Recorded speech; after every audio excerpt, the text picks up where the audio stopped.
नारा लगाओ नारा। अरे रे और कभी भी है कान खोल के ध्यान दो, कान खोल के ध्यान दो। अब गाना गाओ गाना गाओ। जगह बैठा तनी कुछ के न गाम पड़ुए चाय पोती खत्म बड़ुए ऐसन रहल त हम का करी। रोज यही हाल होगा तो घर में हड़ताल होगा। सुनो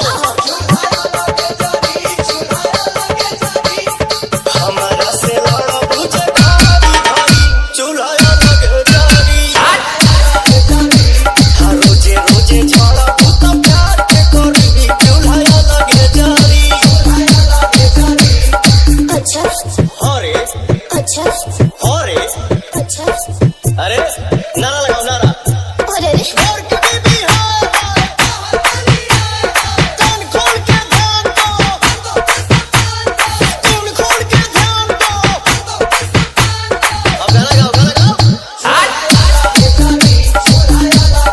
रितेश रितेश रितेश कुशवाहा कुशवाहा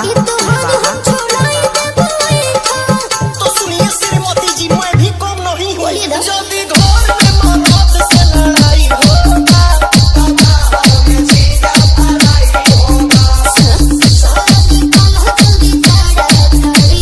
इतना चल रहे गंडगोल हो गए गंडगोल। हमारा से लड़ा बुझे भारी भारी चूल्हा लगे जारी। हाँ रोजे रोजे झड़ा पुता प्यार के करी चूल्हा लगे जारी।